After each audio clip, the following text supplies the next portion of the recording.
Halo teman-teman, kali ini saya akan membagikan pengalaman saya bagaimana proses pembuatan kolam mulai dari gali sampai pengecoran plat kolam ataupun sampai pengecoran dinding kolam ya teman-teman. Tetap di channel Nanang Cibi ya.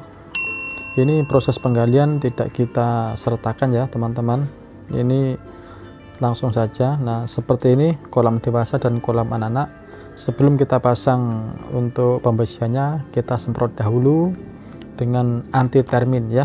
Kita semprot dahulu dengan anti termin, anti rayap. Jangan lupa cek dengan teliti level dimensi kolam sebelum pekerjaan pasang bekasting ya. Jadi sebelum pembersihan bekasting, kemudian cek keseluruhan dengan teliti termasuk levelnya juga ya, nanti karena akan berkaitan sekali dengan ketebalan dinding, ketebalan plat lantai ataupun ketinggian dari permukaan kolam ya. Langsung saja seperti ini teman-teman. Setelah proses awal dilalui, ini ada pasang pembersihan ya, pembersihan untuk balok beam, kemudian dilanjutkan dengan pembersihan untuk plat lantai. Jangan lupa beton decking dipasang, ikatan, jarak tulangan, jumlah tulangan ekstra, jarak bagel, jumlah bagel jangan sampai kurang ataupun salah ya. Kemudian ini pemasangan cakar ayam, karena kita sudah memasang 2 lapis besi, makanya kita dikasih cakar ayam. Cek ketinggian cakar ayam jangan sampai melebihi level yang telah ditentukan. Kemudian atur cakar ayam supaya rapi dan kuat, tidak lendut. Setelah pemasangan besi plat lantai, dilanjutkan pembersihan dinding kolam ya. Jangan lupa pemasangan pipa ME, cek selalu sebelum melakukan pemasangan pembersihan. Koordinasikan selalu dengan orang ME dan plumbing ya. Pasang bekasting untuk stop charge-nya jangan lupa nanti ya, kalau sudah mulai pasang ini, kalau sudah mulai pasang bekasting dinding untuk dindingnya, pastikan ya teman-teman pipa ME terpasang dengan benar dan tidak salah ya. Selalu koordinasi dengan pihak ME. Cek juga pembersihannya, cek juga ketinggiannya, cek juga levelnya, semuanya berkaitan ya. Cek juga untuk pipa-pipa pembuangan, pipa-pipa konduit apabila diperlukan ya. Jangan sampai setelah pemasangan, setelah pengecoran ada yang kurang dan terjadi pekerjaan bongkar atau bobok ya. Perlu diperhatikan nih teman-teman nih. Nah, setelah itu pengecoran plat lantai seperti ini ya. Kita langsung saja pengecoran plat lantai kolam renang dewasa sudah dilaksanakan. Hasilnya seperti ini ya. Selanjutnya pembersihan plat lantai kolam anak dan dinding kolam dewasa dan ruang pompa. Seperti ini penampakannya. Karena kita memakai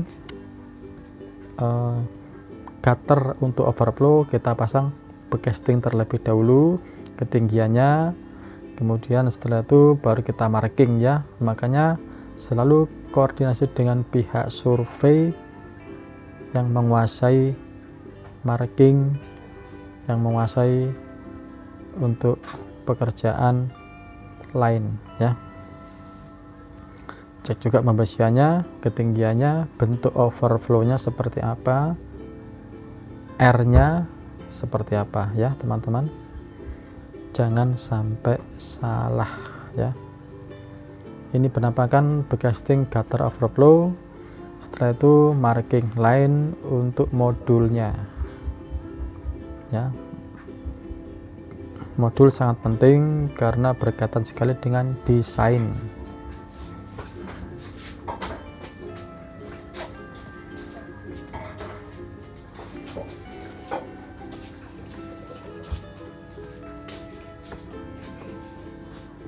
Selanjutnya seperti ini penampakannya ya. Jadi pemasangan untuk plat lantai kolam anak. Jangan lupa beton decking dipasang terlebih dahulu sebelum pemasangan besi lapis pertama ya. Seperti ini pemasangan kolam anak. Kemudian pasang juga pembersihan dinding kolam anak sekalian. Setelah itu, sebelum penutupan dinding casting, pastikan kebersihan lokasi yang akan dicor dan stop cor yang akan menyambungkan dinding kolam baru sama plat lantai itu harus terpasang ya. Stop cor itu ada yang dari karet, ada juga yang dari dodol. Jadi ada dua macam. Cek juga pipa plumbing ME ya. Di sini tambah pemasangan untuk ruang pompa ya. Kemudian pastikan manhole ukurannya sesuai, karena manhole fungsinya untuk masuk orang dan memasukkan pompa ke dalam ruang pompa ya. Kemudian setelah dilakukan pembersihan, pasang perkuatan dinding casting kolam untuk memastikan supaya kolam tidak mengalami lendut, makanya pasang support-supportnya ya teman-teman. Pastikan juga pekerjaan ME plumbing sudah terpasang ya. Di sini penampakan untuk pemasangan pembersihan dari ruang pompa. Seperti ini penampakannya. Pastikan ya kita mengikuti gambar. Pastikan juga pekerjaan yang kita laksanakan tidak terjadi kekeliruan yang mengakibatkan pembongkaran atau pembobokan. Seperti ini ya teman-teman, tulangan untuk beam di ruang pompa. Pastikan juga jaraknya, kemudian jumlah tulangannya, ekstranya ya, semuanya harus sesuai dengan gambar yang telah direncanakan ya. Seperti ini, cek semua kelengkapan sebelum melakukan pengecoran dan lakukan inspeksi ulang kepada pihak-pihak terkait termasuk ME, konsultan, perencana, kontraktor ya. Jadi nanti tidak terjadi kesalahan. Pembersihan wajib dilakukan sebelum melakukan pengecoran dan perkuatan penambahan untuk support dinding kolam juga wajib dilakukan pengecekan.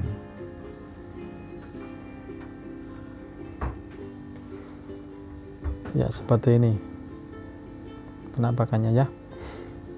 Pemasangan pipa-pipa untuk lighting kolam juga wajib dicek, terutama pemasangan casting ya, ikatannya, kemudian dari supportnya, dari vertikal horizontalnya.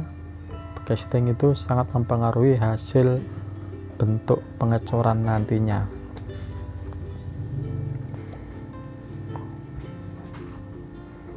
Selalu jaga kebersihan, dan sebelum pengecoran wajib dibersihkan terlebih dahulu, disemprot dengan kompresor atau dengan water jet pump.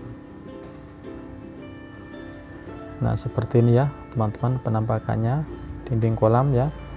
Ini belum dikasih support ya, tetapi ini sudah mencerminkan bahwa nanti hasilnya akan bagus ya. Kita bikin sekuat mungkin untuk perkuatan dinding kolam agar ketika nanti terjadi pengecoran dan di vibrator tidak terjadi jebol.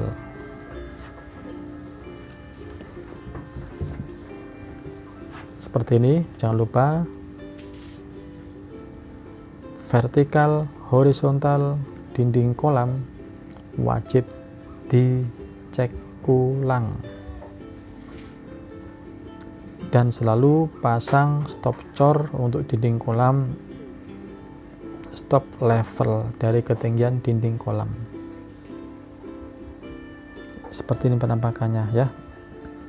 Setelah semua selesai, lakukan pengecekan ulang inspeksi final sebelum dilakukan pengecoran, dan sebelum pengecoran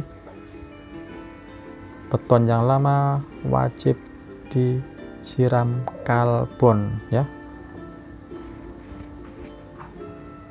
Siram karbon bagian beton yang akan dicor ya, untuk menyatukan sambungan beton lama dan beton baru. Siapkan juga vibrator penggetar ya, penggetar beton supaya beton itu bisa masuk ke sela-sela, bisa menjadi padat dan tidak keropos. Di sini kita menggunakan beton K300 integral sementun ya. Jadi mungkin masing-masing proyek, masing-masing pekerjaan kan berbeda. Vibrator dengan merata dan pastikan tidak ada bagian beton yang berpotensi keropos. Lakukan pengecoran dengan hati-hati supaya tidak terjadi jebol dindingnya yang mengakibatkan akan terjadi kegagalan pengecoran ya.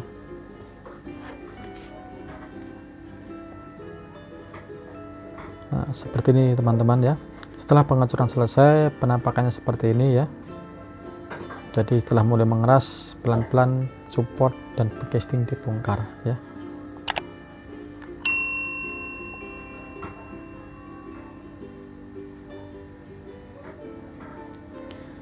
Oke teman-teman, terima kasih telah menyaksikan channel Nanang JP. Semoga bermanfaat dan semoga bisa menambah pengetahuan kita di bidang struktur project ya. Dan terima kasih juga kepada pihak yang telah membantu terlaksananya pekerjaan ini. Terima kasih.